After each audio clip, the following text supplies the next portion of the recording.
Hello, my name is Thomas. Welcome to British Culture. Albion never dies. How are you? Are you okay? I have been extremely busy, which I realise is a pretty meaningless thing to say. You can ask almost anyone in the world how they are, and most of them will say, been pretty busy. Pensioners are busy. Even children are busy with their homework. And, well, what can I say? I have been busy. I might explain at the end why I've been so busy. But, as the Beatles say, I get by with a little help from my friends. So for this episode, I've actually been helped enormously by my friend Caine and a mystery helper. I shall reveal who the mystery helper is in a little bit. But first, let's dive into the topics for today. Tea, technology, and the Tower of London. Tea was a very popular topic for Tea is for Tea. Aussie Bond guy, Matthew Spencer, Tom Rouse, Daniel Gaster, X007 RJP, Izzy Ready Goes Bond, all Instagram people, and Tea and Cake suggested by Jan on Facebook.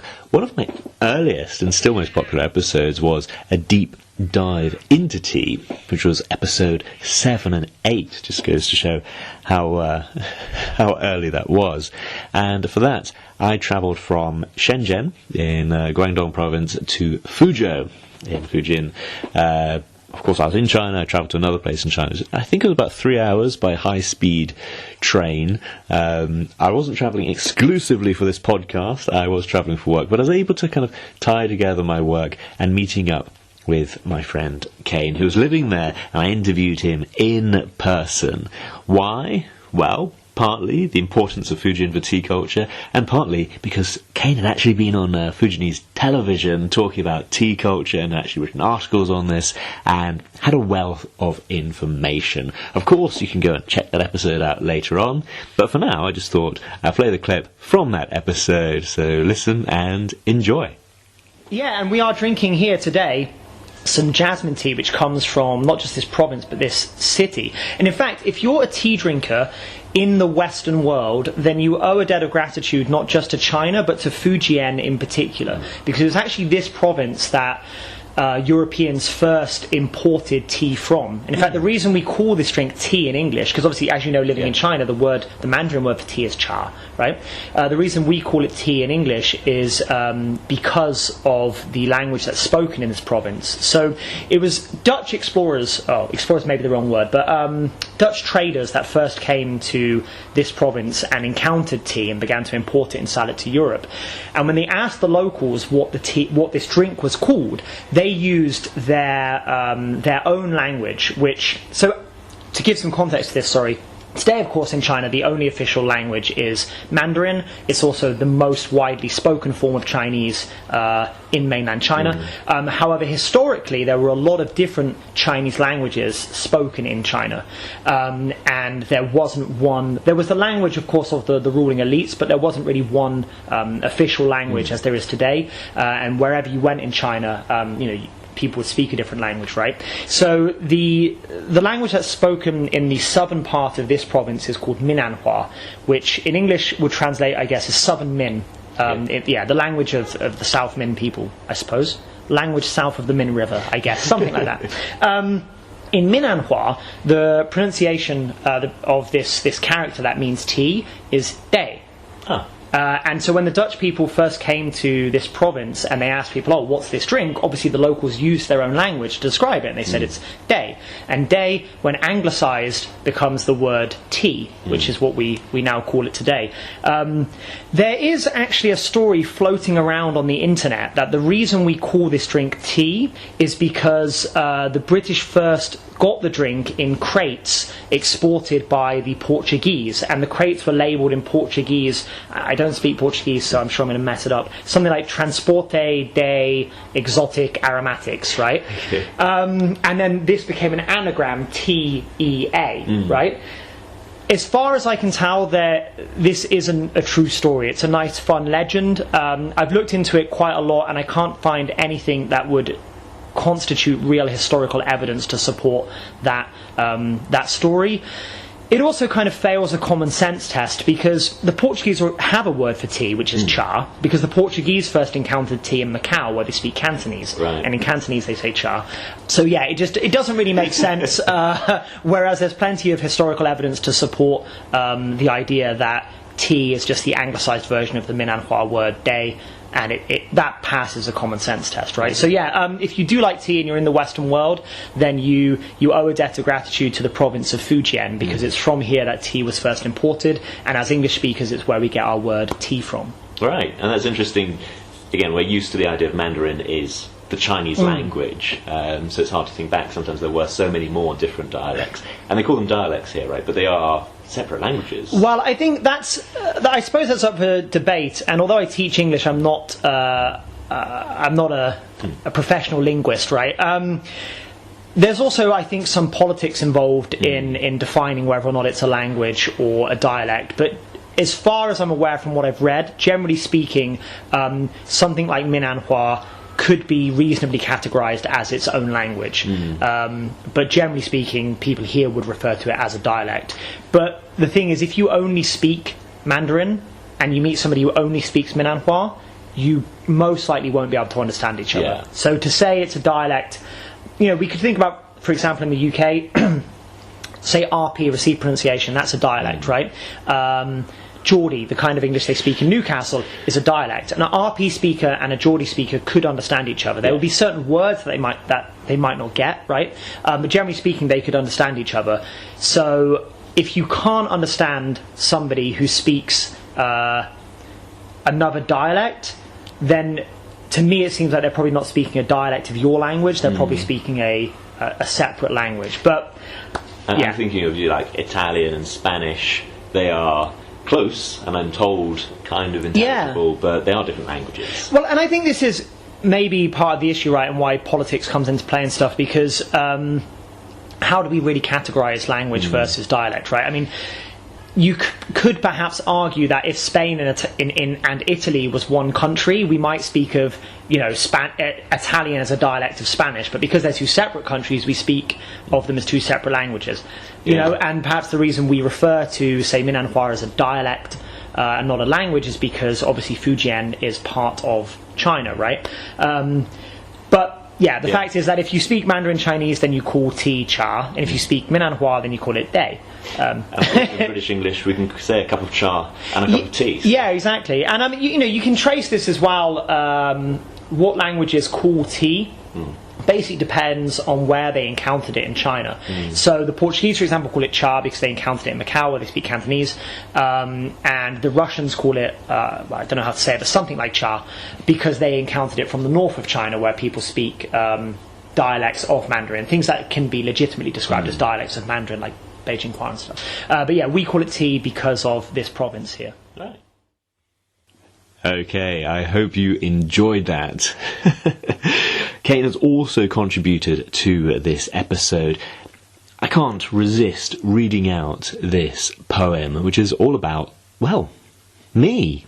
He supplied this from my mystery contributor, who I will talk about in a little bit.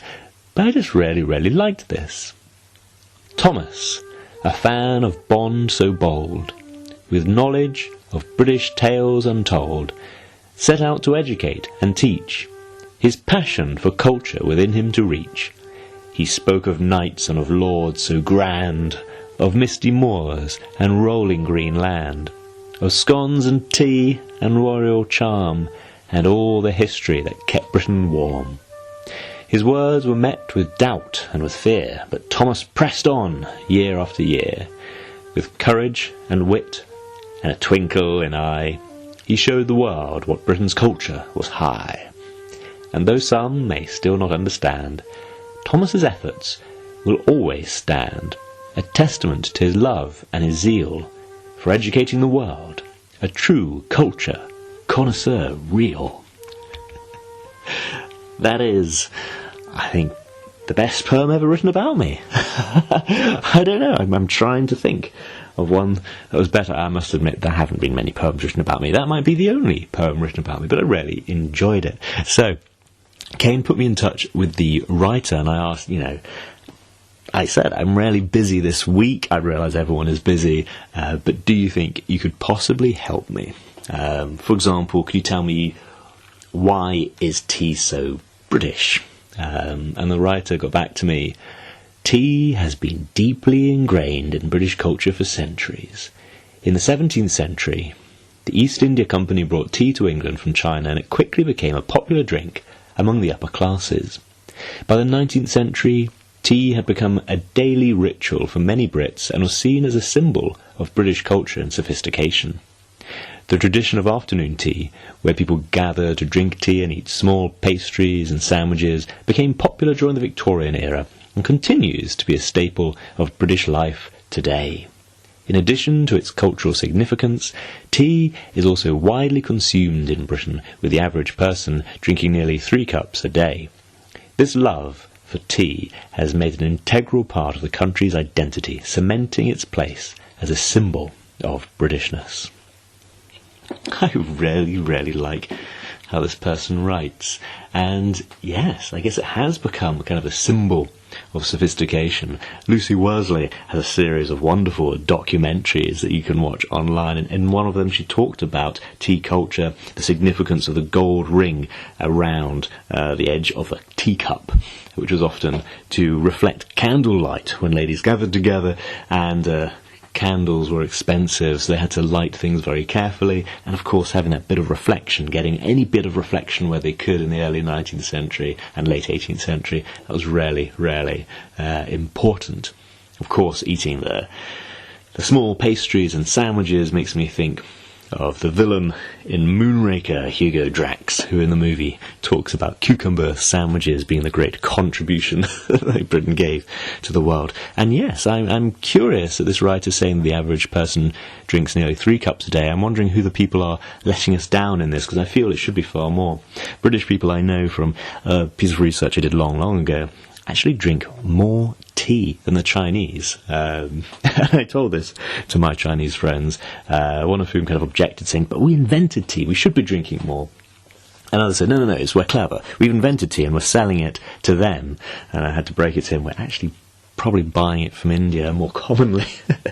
Anyway, there's an interesting piece of research teaching the Chinese about tea, and indeed the English don't drink the most tea. The Irish drink more tea per person than the English do, but I believe the Turks are pretty high up there, which I feel is probably more on the mainland than on the little island where I lived. I'm going to move along to the next topic. Tea is for Tower of London, suggested by Jan and Bree on Facebook. My father once said, every Englishman goes to the Tower of London twice, once when your father takes you, and once when you take your children. Again, I asked my mystery writer, and please bear in mind this is not me writing it, I'm simply reading it out, so I'm not saying don't believe this writer, I'm just saying it wasn't me.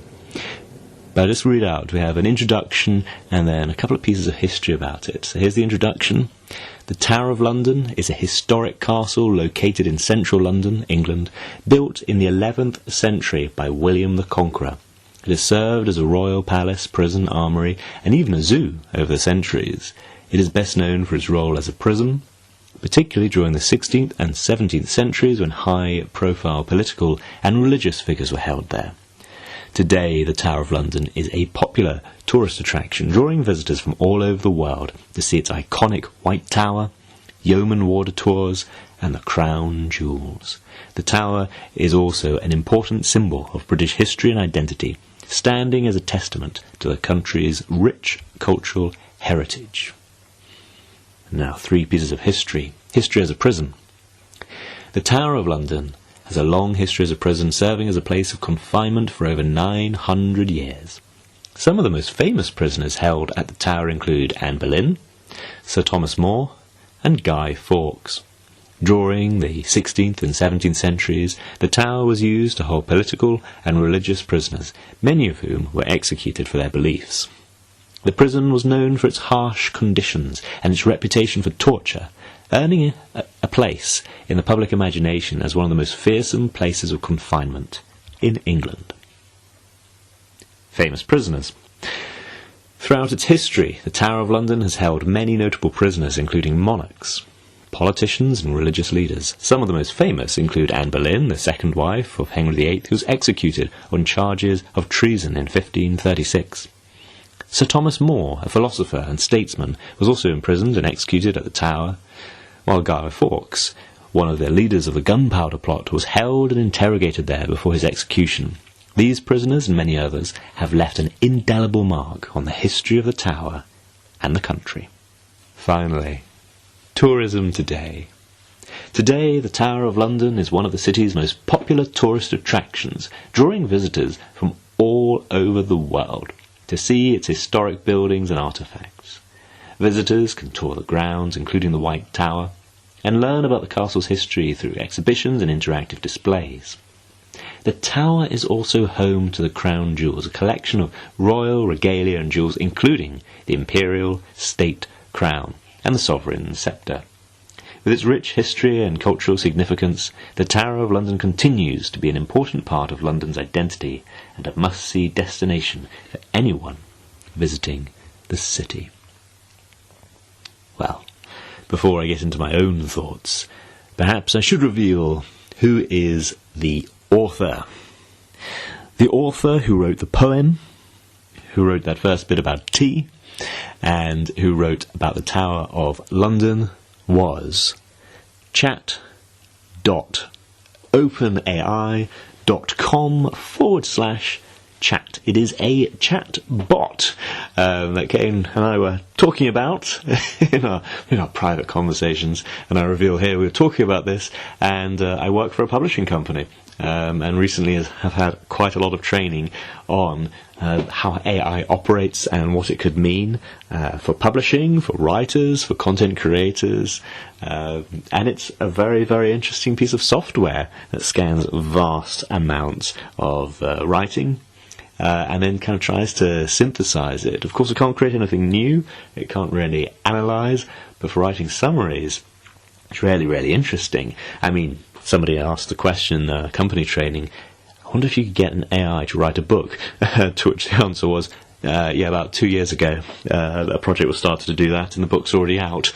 It was a piece of research on lithium batteries, and there's a huge amount of research done on improving batteries, of course, for electric cars or for improving phones. You know, it has so many uses that there was one publishing house producing huge amounts of data on lithium batteries. How to write a summary of all of that? Well, they already have the AI to do it. So I'm really, really interested by this. It's had me thinking throughout the week, when I haven't been too busy, when I've had time, about, well, how am I even going to approach this podcast? Because often I enjoy doing a huge amount of research and creating these summaries and then analysing it and so on. And to be honest, I don't think it's going to change what I do a huge amount, because I very, very much enjoy doing it, and I don't think I'd have an AI read this out to you either, although you never know, maybe I'm an AI talking now.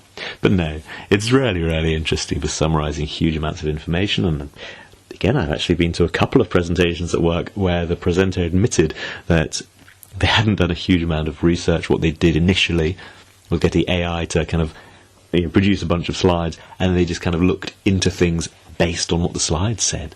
Of course, then you open yourself up to audience questions, as we all ask things that were not on the slides. Anyway, I found this really, really interesting, and of course it is all possible thanks to the World Wide Web. Created or invented or proposed, depending on how you interpret these things, by Tim Berners-Lee, who worked at CERN, the European Council for Nuclear Research. He is, of course, an Englishman, and was happily given recognition during the Olympics opening ceremony, and there were famously a couple of American broadcasters who weren't quite sure who he was. Here we have the clip. Meredith Vieira doesn't know who Tim Berners-Lee is at the London 2012 Olympics.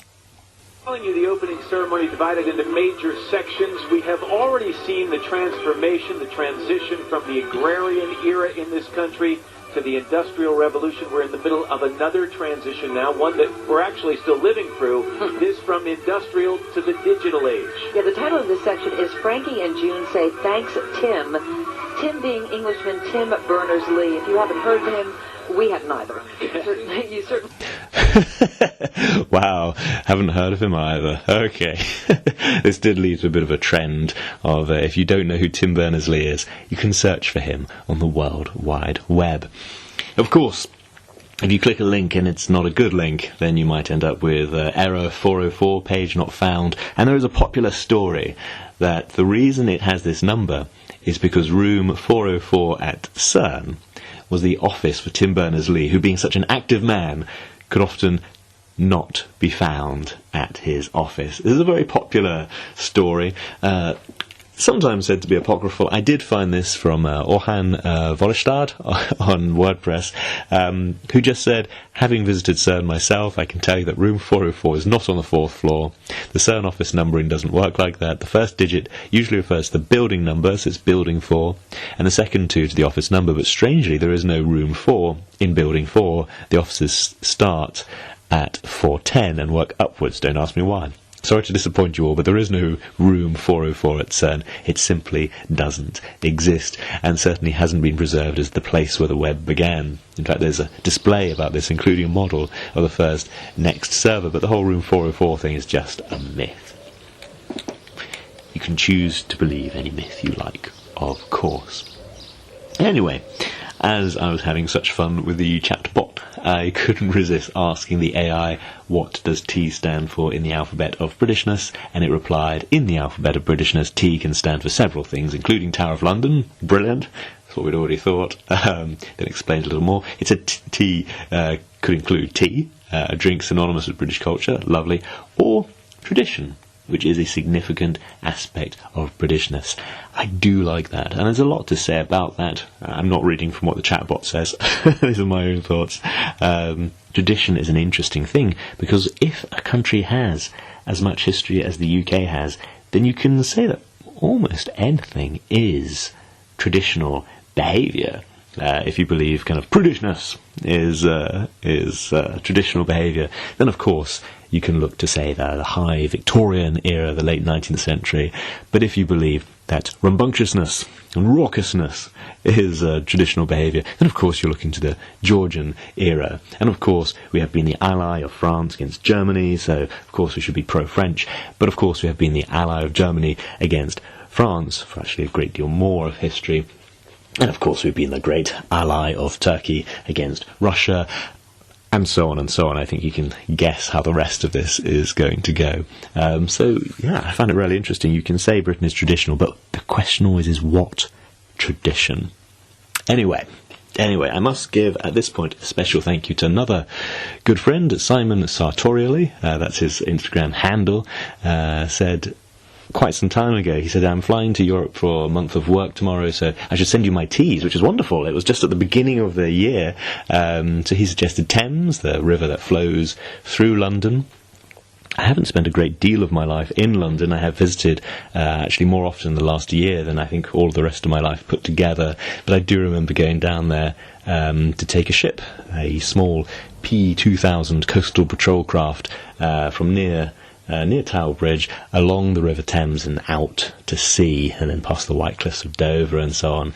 And that was a very, very memorable experience, taking a Royal Navy coastal patrol craft past the Millennium Dome. So that made a very, very big impression, especially as The World Is Not Enough, which has the boat chase along the Thames. It was the first Bond film I saw in the cinemas. There's a vivid memory.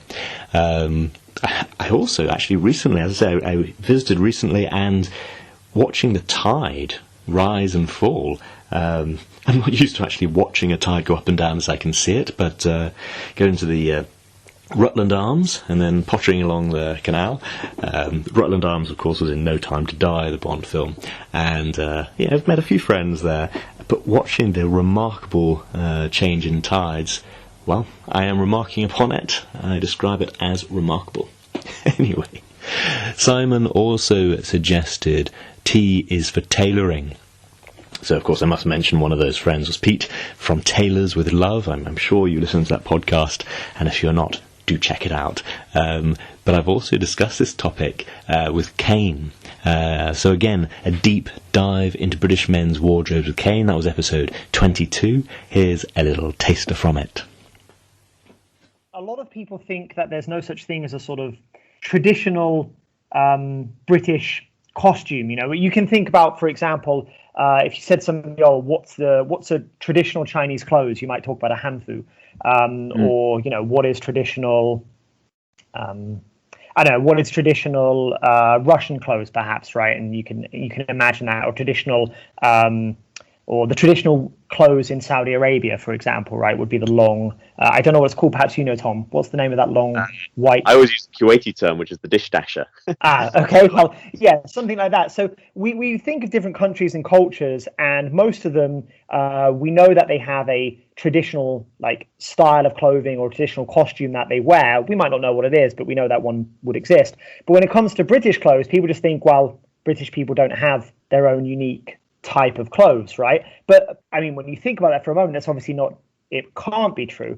And it's not true. It's just that the British style, at least for menswear, the British style of clothes has become so globalized and is now so common across the world that we just no longer recognize it as being British. We just think of it as being, men's clothes, right? So we don't think of somebody wearing a suit or formal clothes as, they're dressing in a British style. We just think they're dressing like a man in formal clothes. But actually, if you are a man and you're listening to this podcast and you have a job in an office or something like that, or you go to, nicer restaurants or bars, I can say with almost absolute certainty that you own multiple items of clothes which have their origins in British fashion. Okay, thank you for that suggestion, Simon. Simon also suggested Tolkien, which I hope to cover later in the month. He also mentioned Tower of London, and Thomas and Friends, known variously around the world as Thomas the Tank Engine, I think his UK name, and just Thomas the Train. Everywhere I went in China, when I introduced myself, hello, my name's Thomas, people would say, as in the train? Why are you named after a train? Occasionally, if there's a child there, why Thomas? I love Thomas. But they meant the train. So why am I named after a train? Well, the train and I are, I suppose, ultimately named after St. Thomas. So we're named after the same person, because Thomas the Tank Engine was written by the Welsh vicar, the Reverend Wilbert Awdry OBE, whose original books are full of allegory and Christian messages, quite unlike the internet subculture of the terrifying Thomas the Tank Engine in game mods. An early one I remember was the game Skyrim, which has these kind of ancient Nordic warriors going around fighting dragons, and some humorist replaced every dragon with a happy image of Thomas the Tank Engine. And so as you ran around with sword and shield, you'd have Thomas the Tank Engine chasing you in this Nordic landscape. Yes, Thomas the Tank Engine, a very Christian series of books. And I believe that the TV show has been narrated by Pierce Brosnan. I think I had a clip of that quite some time ago. Okay, I think I have one more solid topic for today, which is T is for TARDIS, suggested by Daniel Gaster. You might see he and I on a From Tales of Love live stream pretty soon. T is for TARDIS, and that is, of course, the travelling box used by the Time Lord, the Doctor. So I suppose, what is a Time Lord needs to be explained first. I went to the website doctorwho.tv, and they had a subsection, what is a Time Lord? So what better source for Time Lord information than Doctor Who TV? If you're not aware of it, Doctor Who is a British science fiction show, initially for children, then it became kind of more family entertainment, became drama in the early 2000s, but it was first broadcast, 23rd of November 1963. It's still going, and it's still one of those, every time they cast a new actor in the main character's role, it's still kind of a big story. Anyway, the Doctor refers to themselves as the Time Lord. Specifically, they're the last of the Time Lords from the planet Gallifrey in the constellation of Castaboros. Gallifrey is where they were raised, or they ran away and occasionally returned to, and sometimes is even president of. Although the Doctor has always been an outsider to the Time Lord's way of life, or lives, the legacy of Gallifrey impacts their travels from time to time. Externally, a Time Lord looks human, although as the 11th Doctor pointed out, they came first, so technically we all look like Time Lords. And if you don't know what if you don't know what a human looks like, please find a mirror, if you are human. Internally, however, we couldn't be more different. For a start, Time Lords have 2 hearts, a respiratory bypass system, enabling them to survive without breathing for long periods. They have low-level telepathic abilities, however their physiology also gives them a unique ability: regeneration. Regeneration is the Time Lord's way of staving off death. When they are dying, they can change every cell in their body. The downside to this change results in a new physical appearance and changes in personality, which is why a Doctor is themselves, because multiple actors have portrayed the Doctor. If you want more of a picture of what a Time Lord looks like, a Time Lord could look like Bond. James Bond, because of course Timothy Dalton played the Time Lord Rassilon in the Doctor Who television story The End of Time. It's a story arc. First episode broadcast 25th of December 2009, and the conclusion came on the 1st of January 2010, so is a Christmas story, I guess. And Timothy Dalton was one of many names put forward for the parts of the 8th Doctor and the Master in the 1996 TV movie. But anyway, he did play a Time Lord. We have our connection. And of course, Doctor Who travels through time and space in what looks like a blue call box. So a police telephone box. And Daniel sent me this bit of information. In 1996, the BBC applied for a trademark to use the blue police box design in merchandising associated with Doctor Who. In 1998, the Metropolitan Police filed an objection to the trademark claim, maintaining that they owed the rights to the police box image. In 2002, the Patent Office ruled in favour of the BBC, arguing there's no evidence that the Metropolitan Police or any other police force had ever registered the image as a trademark. In addition, the BBC had been selling merchandise based on the image for over 3 decades without complaint by the police. The series was revived in 2005, and the police box continues to feature prominently in almost every episode. Although the dimensions and the colour of the TARDIS used in the series have changed many times, none of the BBC props have been a faithful replica of the official Mackenzie Trench model. This has been explained within the context of the show that the chameleon circuits tend to display a bit of drift, so if left in the same setting for too long, and in any case the circuit of the Doctor's TARDIS is malfunctioning. This was first acknowledged in the episode Twice Upon a Time, which had the 12th Doctor meet the 1st Doctor, and had the original incarnation and Bill Potts point out the visible differences between the modern and original TARDISes. Fantastic. And any time I've been to, say, a police museum, they've always had a blue telephone box proudly displayed. Lots of people have messaged me in the last 24 hours, and I simply haven't had the time to research the topics as much as I'd like, but of course I'll be covering tea throughout this month. So no time for tea is for Trooping of the Colour.